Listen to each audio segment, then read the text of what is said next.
কি করছো? এই যে চা করছি, আজ অনেকদিন পর চা খাবো। হ্যাঁ, আজ আমাদের একটু চা খেতে ইচ্ছা করলো। সন্ধ্যেবেলায় সন্ধ্যেবাতি দিলাম, দিয়ে আর বললাম চল চা খাই।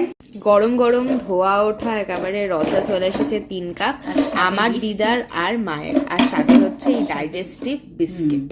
আর সরস্বতী পুজোর দিনে আমরা ঘরে বসে সময়টা কাটিয়ে দিলাম। হ্যাঁ, এখন এবার চা খাবো, চা খেয়ে আর ওখানে দেখো মা কড়াইশুঁটি ছাড়াচ্ছে। ওই কড়াইশুঁটি ছাড়ানো হয়ে গেলে তারপর আমি রান্না করব। কালকের হচ্ছে আমাদের এই সরস্বতী পুজোর দিনে রান্না হয়, আর কাল সেটা ঠান্ডা খেতে হয়, মানে আজকে রান্না হয় আর কালকে ঠান্ডা। ওইটাকে অনেকে বলে গোটা ষষ্ঠী। হ্যাঁ, তাই গোটা ষষ্ঠীতে তো অনেক সবজি দিয়ে রান্না করে, তাই আমি অনেক সবজি রান্না করছি না, শুধু বাঁধাকপি করবো। হ্যাঁ, আর আজকে তো সরস্বতী পুজো ছিল, ইনফ্যাক্ট কালকেও আছে। হ্যাঁ, চা খাওয়ার পরে আমরা বাদাম খাচ্ছিলাম, খেতে খেতে আমাদের মুড়ি মাখা খাওয়ার ইচ্ছা হলো।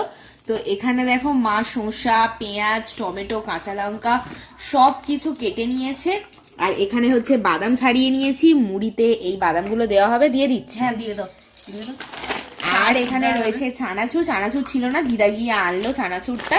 এখন এই চানাচুর দিয়েই মুড়ি মাখা খাওয়া হবে, মানে সবকিছুই আছে এখানে দেখতেই পাচ্ছ। আর সাথে আছে সর্ষের তেল, এই সর্ষের তেল আছে, তা বলে এই 1 লিটার সর্ষের তেল দেবো না। অনেকদিন পরে আবার মুড়ি মাখা খাচ্ছি, যেরকম অনেকদিন পরে চা খাচ্ছিলাম সেরকম অনেকদিন পরে মুড়ি মাখা। কেন, বনি অফিসে থাকে তো, আর আমার ওরকম খাওয়া হয়ে ওঠে না। আর এটা আমরা বিনুন দিলেও ভালো লাগে। এখন গাজর কাটতে হবে, এখন গাজর আর দেবো না। আর এটা কিন্তু খুব টেস্টি হয় মুড়ি মাখাটা। চলো মা এখন মুড়িটা মাখিয়ে নিক।